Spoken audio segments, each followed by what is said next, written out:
Stop feeling hatred towards yourself and start feeling loving towards yourself. You choose what you feel, and start talking to yourself like you would to a dear friend instead of someone that you're disgusted with.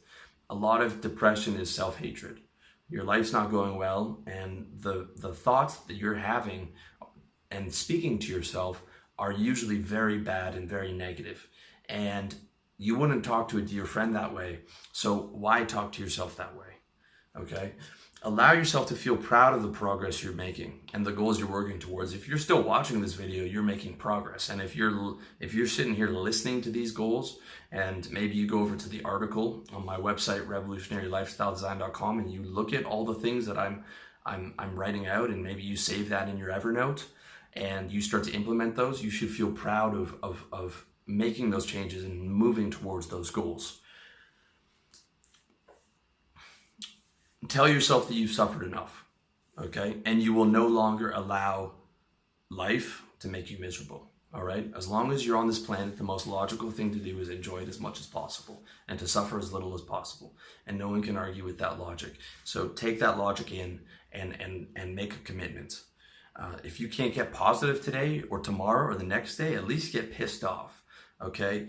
Get pissed off about all the things that aren't working in your life. Let that motivate you. Use that anger to light a fire on you. Put your headphones on, put on some Eminem, lose yourself, get fired up, get angry.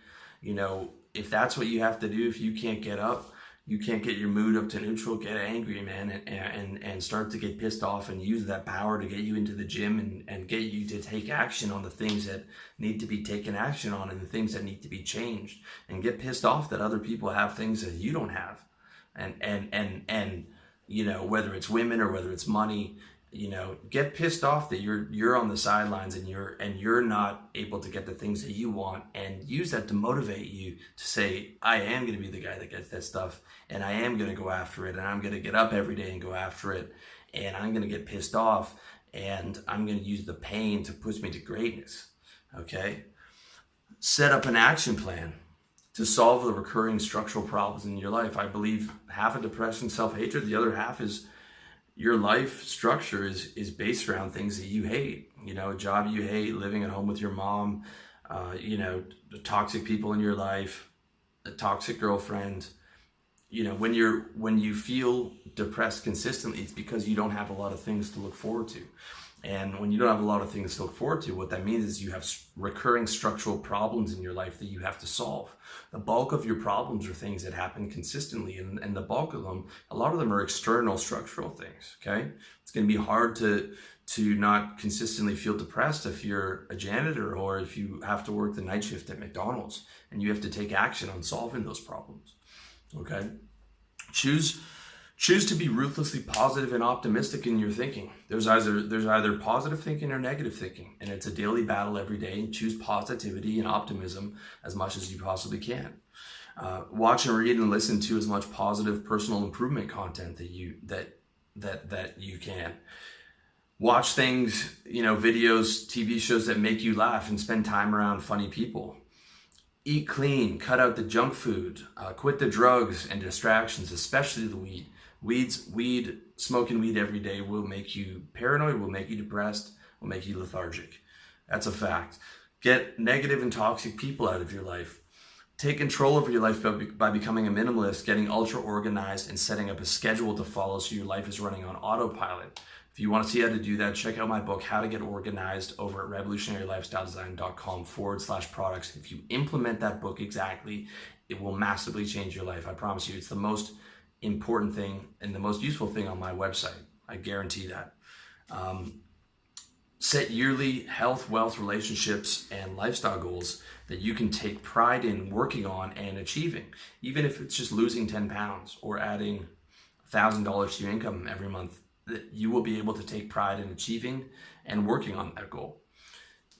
Cut out the negative news, movies and music. You can't be happy listening to sad music, listening to some sad Radiohead song, okay? That's gonna make you more sad, more consistently feeling depressed. Get off Facebook, okay? Watching other people's phony highlight reels, especially if you're not doing well in life, will never make you feel good about yourself, and it's bullshit. Okay, they're not posting pictures of the dump they took this morning on Facebook. They're posting pictures and videos of 0.01% of their actual life, and everyone on there is selling a dream and trying to be a little mini celebrity. Okay, total waste of time, and you never feel good after 2 hours on Facebook. Just think about it. Okay, you don't even have to take the argument any further. All right, Facebook does not make you happy.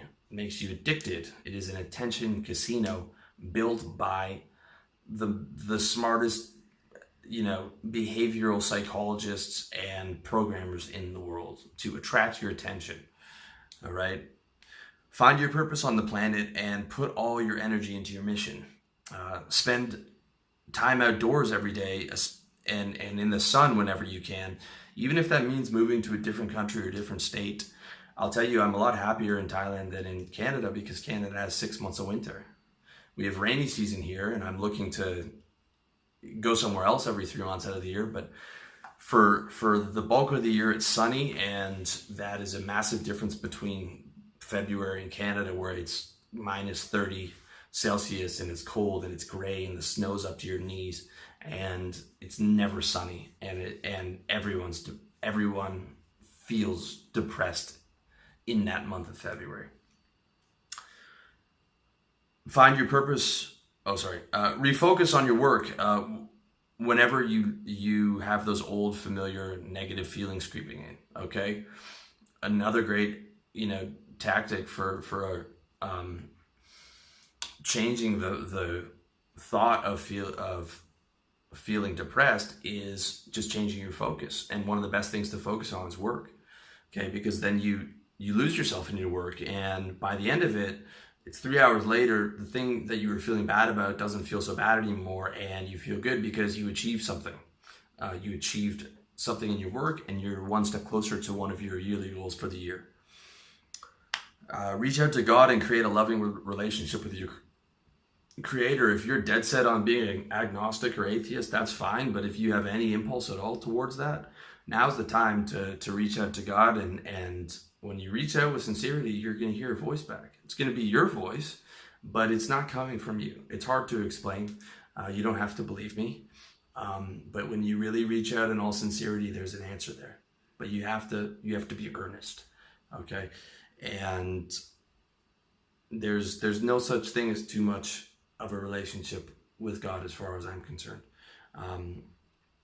Getting a good, trustworthy woman in your life who loves you, that's going to make you feel 15% better every day. Being in love is one of the best state boosters there is. Get positive, motivated people around you and spend time absorbing their energy. You are the 5 people you surround yourself with. If you surround yourself with negative people with loser mentalities, that's what you're going to be. Okay, so you need to get the right people around you that are going to make you feel better, and then you have to make an effort into putting positive energy into all the social interactions. Saying hi to your neighbors, flirting with the barista at Starbucks, being a force of positivity with your friends. Even if you don't feel like you're in state that night, force yourself to go out and force yourself to be positive. Never be the guy that's in the social situation dragging the energy down, okay? That's just lack of trying, all right? Be the guy. Even if your mood is an A+ that day, put effort into it, and you'll see after like an hour of hanging out with your buddies and laughing, you do start to feel better, okay? So, put an effort to fake it in until you make it in your social interactions. Greet people wherever you go. Be a source of positivity wherever you go, and you're going to find that people are going to be happy to see you. You're going to have this schedule and the routine, and the Starbucks girl is going to like you, and the cashier at the grocery store is going to like you, and the guy who serves you your food is going to like you, and your friends are going to like you, and wherever you go, people are going to be happy to see you. Your neighbors, the security guard, the doorman at your building, all that stuff. That makes a big difference. Take Phenibut once a week, okay? Assuming you don't have an addictive personality. Phenibut is really good once a week, and the next day you wake up feeling even better. You don't really get a hangover from it, and in moderation, if you can use it in moderation, it's a pretty cool supplement. But don't use it if you have an addictive personality, because it is addictive, because it's good. Everything that's good is addictive. and it's not something you want to take every day. Take it once a week, maybe twice a week. But again, I don't want to take responsibility for that. If you have a history of addiction, please do not take any drugs.